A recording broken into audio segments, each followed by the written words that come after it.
రెండవ దినవృత్తాంతములు 18వ అధ్యాయము. తనకు ఐశ్వర్యమును ఘనతయు అధికముగా కలిగిన తరువాత యెహోషాపాతు అహాబుతో వేయమంది. కొన్ని సంవత్సరములు గతించిన మీదట షోమ్రోనులో నుండు అహాబు నొద్దకు పోయెను.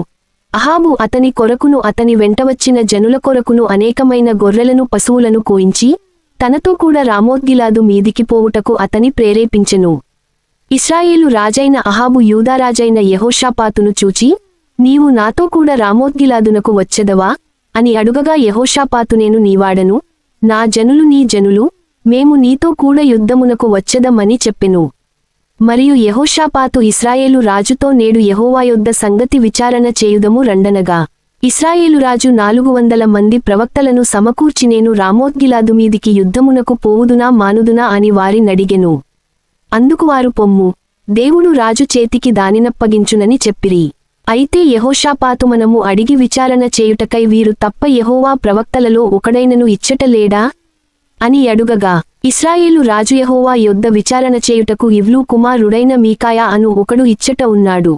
అయితే అతడు నన్నుగూర్చి మేలు ప్రవచింపక నిత్యము కీడునే ప్రవచించుచున్నాడు గనుక నేను వానియందు పగ గలిగియున్నాననగా యెహోషాపాతురాజు అలా గనవద్దనెను. అప్పుడు ఇశ్రాయేలురాజు తన పరివారములోనున్న యొకని పిలిపించి, ఇవ్లు కుమారుడైన మీకాయాను శీఘ్రముగా రప్పించుమని ఆజ్ఞ ఇచ్చెను.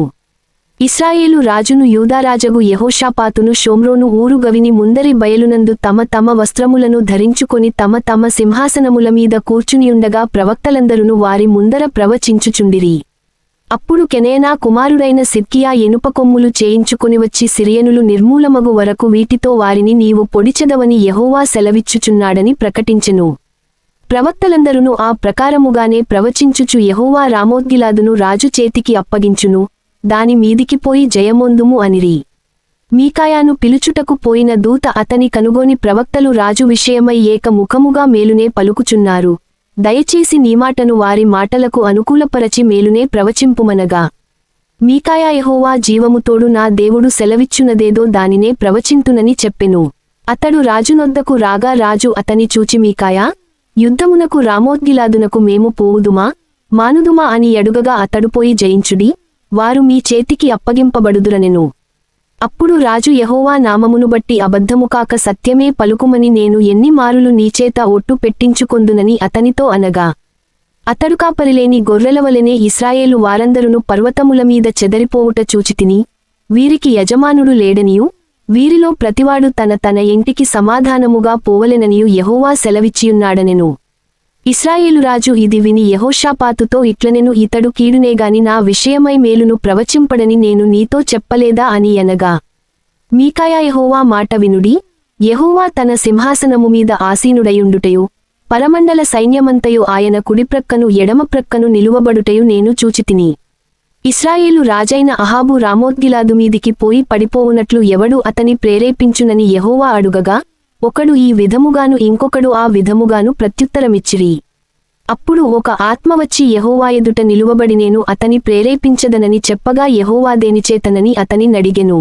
అందుకు ఆ ఆత్మ, నేను బయలుదేరి అతని ప్రవక్తలందరి నోటను అబద్ధములాడు ఆత్మగా ఉందునని చెప్పగా, యెహోవా, నీవు అతనిని ప్రేరేపించి జయింతువు, పోయి ఆ ప్రకారముగా చేయుమని సెలవిచ్చెను. యెహోవా నీ ప్రవక్తలగు వీరినోట అబద్ధములాడు ఆత్మను ఉంచియున్నాడు, యెహోవా నీమీద కీడు పలికించియున్నాడని చెప్పెను. అప్పుడు కెనేనా కుమారుడైన సిద్కియా దగ్గరకు వచ్చి, మీకాయాను చెంపమీద కొట్టి, నీతో మాటలాడుటకు యెహోవా ఆత్మ నాయొద్ద నుండి ఏ మార్గమున పోయెననెను. అందుకు మీకాయా, దాగుటకై నీవు లోపలి గదిలోనికి వెళ్ళు, దినమున దాని తెలిసికొందువని చెప్పెను. అప్పుడు ఇశ్రాయేలురాజు పట్టణపు అధిపతి అయిన ఆమోనునొద్దకును రాజు కుమారుడైన యోవాషునొద్దకును, మీరు మీకాయాను తీసుకొని పోయి వారితో, రాజు మీకిచ్చిన సెలవు ఇదియే యనుడి, నేను సురక్షితముగా తిరిగి వచ్చువరకు వీనిని చెరలో పెట్టి క్లేశాన్నపానములు ఇయుడి. అప్పుడు మీకాయా ఎట్లనెను, నీవు సురక్షితముగా తిరిగి వచ్చిన ఎడల యెహోవా నా ద్వారా పలుకనే లేదని చెప్పి, సమస్త జనులారా ఆలకించుడనెను. అంతటా ఇశ్రాయేలురాజును యూదారాజైన యెహోషాపాతును రామోత్గిలాదు మీదికి పోయిరి. ఇశ్రాయేలురాజు, నేను మారువేషము వేసికొని యుద్ధమునకు పోవుదును, నీవు నీ వస్త్రములనే ధరించుకొనుమని యెహోషాపాతుతో చెప్పి తాను మారువేషము వేసికొనెను. తరువాత వారు యుద్ధమునకు పోయిరి. సిరియా రాజు, మీరు ఇశ్రాయేలురాజుతోనే యుద్ధము చేయుడి, అధములతోనైనను అధికులతోనైనను చేయవద్దని తనతో కూడనున్న తన రథాధిపతులకు ఆజ్ఞ ఇచ్చియుండెను. కాగా యెహోషాపాతు కనబడుటతోనే రథాధిపతులు అతడు ఇశ్రాయేలు రాజను కొని యుద్ధము చేయుటకు అతని చుట్టుకొనిరి, గాని యెహోషాపాతు మొర్పెట్టినందున యెహోవా అతనికి సహాయము చేసెను, దేవుడు అతని యొద్ద నుండి వారు తొలగిపోవునట్లు చేసెను. ఎట్లనగా రథాధిపతులు అతడు ఇశ్రాయేలు రాజుకాడని తెలిసికొని అతని తరుముట మాని తిరిగిపోయిరి. అప్పుడు ఒకడు గురిచూడకయే తన వింటిని ఎక్కుబెట్టి ఇశ్రాయేలు రాజును అతని కవచపు బందుల సందున కొట్టగా అతడు నాకు గాయము తగిలినది, నీ చెయ్యి త్రిప్పి దండులో నుండి నన్ను కొనిపొమ్మని తన సారథితో అనెను. ఆ దినమున యుద్ధము ప్రబలమాయెను. అయినను ఇశ్రాయేలురాజు అస్తమయము వరకు సిరియనులకెదురుగా తన రథమునందు నిలిచెను, ప్రొద్దుగుంకువేళ అతడు చనిపోయెను.